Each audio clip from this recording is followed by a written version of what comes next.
السلام علیکم ورحمۃ اللہ وبرکاتہ۔ ڈیئر اسٹوڈنٹ، آپ لوگ کیسے ہیں؟ امید کرتا ہوں خیر و عافیت سے ہوں گے۔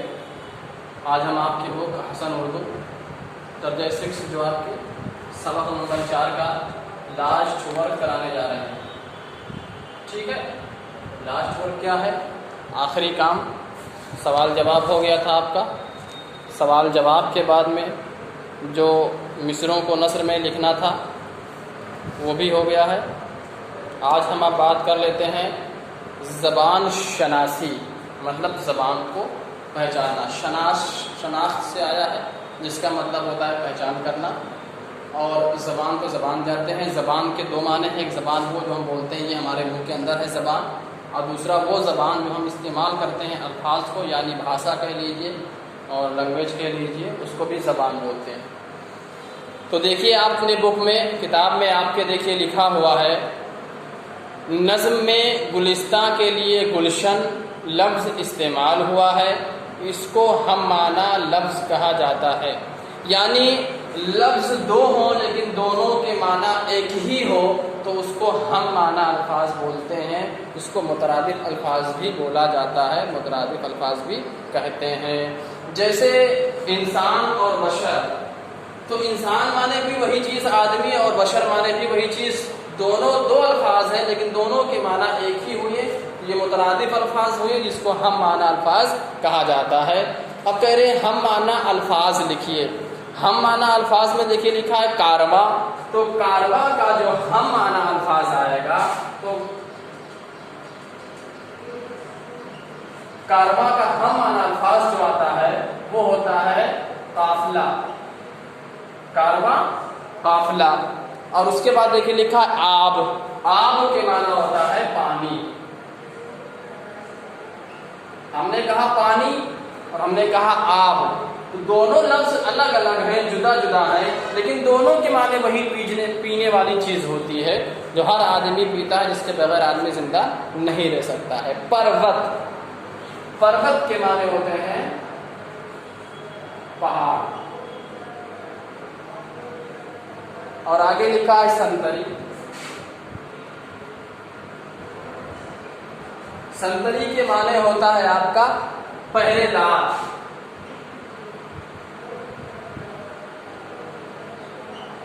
پہرا دینے والا، پہرے دار۔ یہ آپ کے کیا ہو گئے؟ ہم معنی الفاظ ہو گئے، یہ آپ کے ہم معنی الفاظ ہیں۔ ٹھیک ہے، یہ سارے کے سارے آپ کے بک میں لکھے ہوئے ہیں، اور ان کو میں نے لکھا ہے ان کے مقابل میں ہم معنی الفاظ کو۔ پھر آگے دیکھیے آپ کے بک میں لکھا ہوا ہے درست املا لکھیے۔ آگے لکھا ہے درست املا لکھیے، املے میں درستگی کرنا ہے۔ انہوں نے غربت لکھا ہے گاف سے، جبکہ غربت ہوتا ہے غین سے، اس کو آپ کو کیا کرنا ہے؟ صحیح کرنا ہے۔ اور غربت جو اوپر لکھا ہے گاف سے، اس کو غلط کرنا ہے، اس کے عوض میں آپ کو غربت غین سے لکھنا ہے، اور یہ صحیح ہے۔ املے کی درستگی ہو گئی۔ انہوں نے لکھا ہے گلشن، گلشن لکھا ہے، یہ دیکھیے گلشن، تو اس میں چھوٹی سین ہے، اس وجہ سے یہ غلط ہے۔ ہمیں کیا کرنا ہے؟ اس چھوٹی سین کو بڑی سین سے لکھنا ہے گلشن، اور یہ پھر صحیح ہو جائے گا۔ پھر آگے دیکھیے لکھا ہے کارواں، تو کارواں جو ہے یہ غلط ہے، اسی کارواں میں ہم نون گننا لگا دیتے ہیں اور یہ پھر صحیح ہو جائے گا۔ تو آگے جو نیچے اس کے خالی جگہ دیے ہوئے ہیں وہاں پہ آپ کو کارواں لکھ دینا ہے نون گننا لگا کے۔ ٹھیک ہے، پھر آگے دیکھیے لکھا ہے کارواں کے بعد اقبال، اقبال انہوں نے اس کاف سے چھوٹے والے لکھا ہے، یہ غلط ہے، اقبال جو ہے وہ بڑے کاف سے ہوتا ہے، اقبال۔ ٹھیک ہے، آگے لکھا ہے محرم، انہوں نے محرم کو چھوٹے والے ہے سے لکھ دیا، یہ غلط ہے، محرم جو ہے وہ بڑے والے لفظ سے ہوتا ہے۔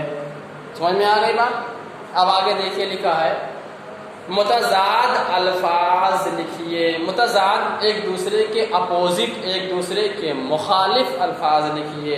جیسے انہوں نے لکھا ہے دیس، تو دیس کے مقابل میں ہو جاتا ہے پردیس۔ آگے لکھا ہے دعا، اس کے مقابل میں آتا ہے بد دعا، پھر ہے آزادی، اس کے مقابل میں ہے غلامی، آب لکھا ہے، آب کے مقابل میں آتا ہے نار، آب کے معنی پانی، نار کے معنی ہوتا ہے آگ۔ پھر لکھا ہے محرم، اس کے اپوزٹ ہم استعمال کرتے ہیں غیر محرم، ٹھیک ہے، غیر محرم۔ آگے اس کا بھی لکھ دے رہا ہوں تیسرے نمبر پہ، چلیے ادھر لکھ رہا ہوں دیس ہے، تو دیس کے مقابل میں آپ لکھیں گے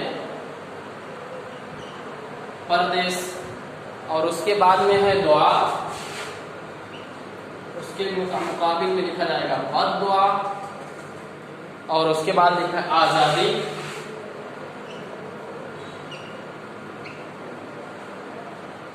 آزادی، تو آزادی کے مقابل میں آتا ہے غلامی، متضاد اس کا ضد ہوگا غلامی۔ آب لکھا ہے، آب کا جو ضد ہوگا وہ ہوگا نار، آب مانے پانی اور نار کے معنی آگ، میں لکھ دے رہا ہوں بریکٹ میں آگ، اور آب کے معنی ہوتا ہے پانی، بریکٹ میں نیچے لکھ دے رہا ہوں، ٹھیک ہے۔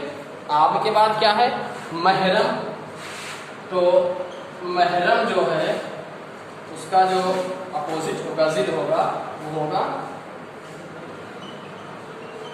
غیر محرم۔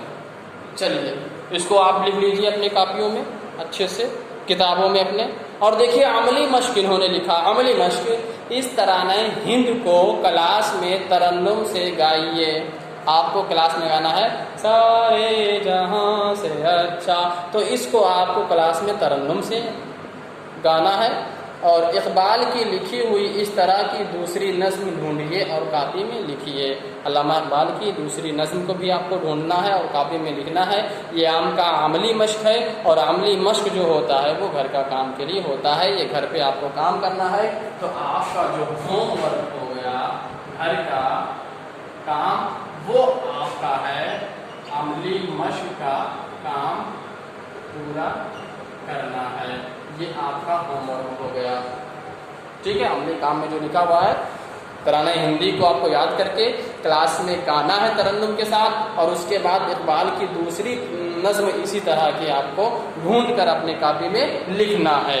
چلیے اس کو آپ لکھ لیجئے، پھر ہم آگے بڑھتے ہیں۔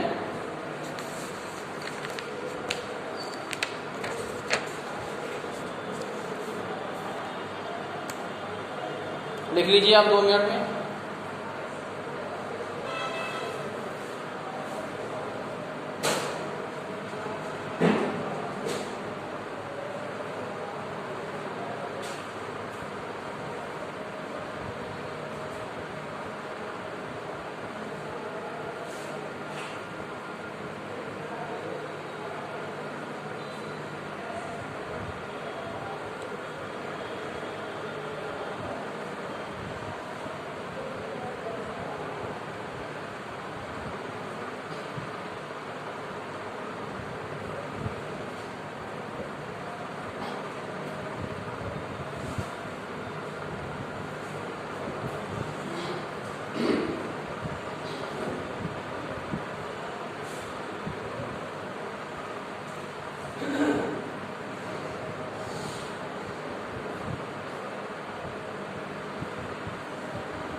چلیے بچوں اب آگے ہم بڑھتے ہیں۔ آپ کا لیسن 4 جو ہے یہ کمپلیٹ ہو چکا ہے۔ اب ہم پڑھانے جا رہے ہیں آپ کو لیسن 5 سبق نمبر 5۔ سبق نمبر 5 کا مختصر سا آپ جو ہے اس کو پڑھ لیجئے، زیادہ نہیں۔ دیکھیے اپنے بک کو کھولیے اور بک میں دیکھیے لیسن 5 سبق نمبر 5 کامیابی کا راز۔ راز مطلب وجہ، کامیابی کی وجہ، آخر کیسے آدمی کامیاب ہوتا ہے، کامیابی کا راز، کامیابی کی ضمانت کیا ہے، کامیاب آدمی کیسے ہوتا ہے، اس کے راز جاننا۔ چھپی ہوئی باتیں، راز مطلب چھپی ہوئی پوشیدہ باتیں۔ شہریار فکر مند تھا کہ ہمیشہ خوش و خرم رہنے والے ابو کو ایک بیک کیا ہو گیا تھا۔ شہریار یہ ایک نام ہے، آپ سنے ہوں گے شہریار نام۔ تو شہریار فکر مند تھا، اس کو فکر لاحق تھی کہ ہمیشہ خوش و خرم رہنے والے، ہمیشہ خوش رہنے والے ابو کو یک بیک کیا ہو گیا، اچانک کیا ہو گیا، یک بیک اچانک کیا ہو گیا۔ دفتر جاتے وقت تو وہ بالکل مطمئن نظر آ رہے تھے، مطمئن، اطمینان، سکون تھا ان کو، بالکل مطمئن نظر آ رہے تھے، بالکل سکون تھا ان کو۔ دفتر جاتے وقت وہ بالکل مطمئن نظر آ رہے تھے، مگر اب ان کا چہرہ اترا ہوا تھا، اب ان کا چہرہ اترا ہوا تھا، کچھ ان کو آثار نظر آ رہے تھے چہرے سے کہ ان کو پریشانی لاحق تھی۔ تو کیا وجہ تھی؟ ان کا چہرہ اترا ہوا تھا، اور دفتر سے گھر آ کر وہ بالکل نڈھال اور سست بیٹھے ہوئے تھے، اور دفتر سے گھر آ کر وہ بالکل نڈھال اور سست بیٹھے ہوئے تھے۔ شہریار کی امی نے ہمت کر کے پوچھ ہی لیا کہ خیریت تو ہے، آپ کی طبیعت تو ٹھیک ہے نا؟ طبیعت کو کیسا ہونا تھا؟ شہریار کے ابو نے اکتاہٹ بھرے لہجہ میں جواب دیا۔ یعنی اکتاہٹ، آدمی جب کسی پریشانی میں ہو تو وہ کیسے جواب دیتا ہے؟ ایک اکتاتا ہوا، عجیب سے لہجے میں جواب دیتا ہے، اسی اکتاتے ہوئے لہجے میں جواب دیا۔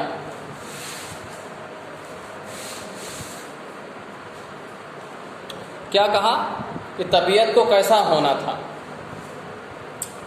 آخر کچھ تو ہے، ورنہ آپ کے چہرے پر اداسی تو نظر نہیں آتی تھی۔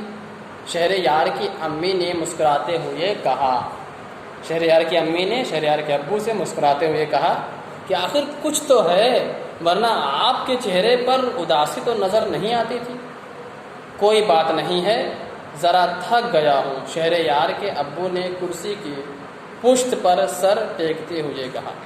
کرسی کے پشت پر ایسے سر کو نیچے کرتے ہوئے، ٹیکتے ہوئے، ہے نا، چہرہ اوپر کرتے ہوئے ٹیکتے ہوئے کہا کہ کوئی بات نہیں ہے، ذرا تھک گیا ہوں۔ امی نے ناشتہ لا کر میز پر لگا دیا۔ آج وہ ساری چیزیں دسترخوان پر موجود تھیں جو ابو کو بہت پسند تھیں۔ ابو نے ایک اچٹتی سی نگاہ میز پر ڈالی اور چہرے پر مصنوعی مسکراہٹ لاتے ہوئے دریافت کیا، کیا کوئی خاص بات ہے؟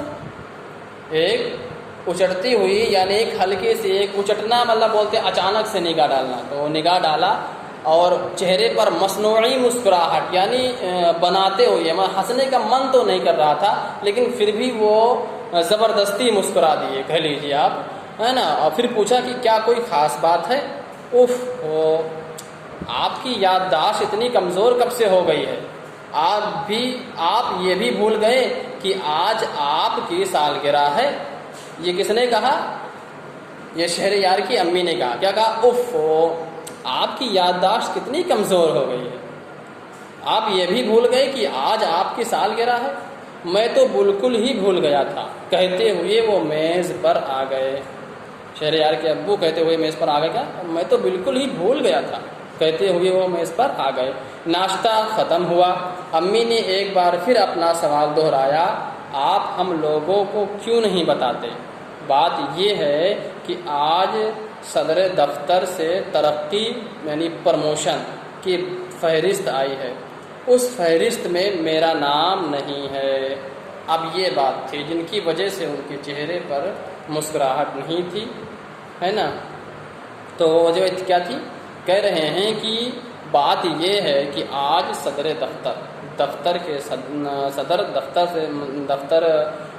دفتر سے مطلب ترقی پروموشن کی فہرست آئی، اس فہرست میں میرا نام نہیں ہے، جبکہ میرے بعد کے لوگوں کو ترقی مل گئی ہے۔ پتہ نہیں یہ سب کیسے ہو گیا۔ شہریار کے ابو دفتر کا کام نہایت ایمانداری سے کرتے تھے، وہ دفتر جانے میں بڑے پابند تھے۔ کئی بار تو ایسا ہوا تھا کہ شہریار کی امی بیمار ہوئیں، انہیں تیمارداری کی ضرورت تھی، لیکن وہ اپنے پڑوسیوں کو یہ ذمہ داری سونپ کر دفتر چلے جاتے۔ جو کام وہاں پورا نہ ہوتا وہ اسے اکثر گھر پر لا کر پورا کرتے۔ ایسے محنتی، ایماندار اور فرض شناس آدمی کو خاطر تنخواہ ترقی نہ ملے تو اسے ملال ہوگا ہی۔ شہریار ابو کے پاس سے اٹھ کر اپنے پڑھنے کے کمرے میں آ گیا۔ پڑھنے میں اس کا جی نہیں لگا۔ بار بار اپنے ابو کا مایوس چہرہ اس کی آنکھوں کے سامنے آ جاتا تھا۔ وہ سوچ رہا تھا کہ کیا کریں۔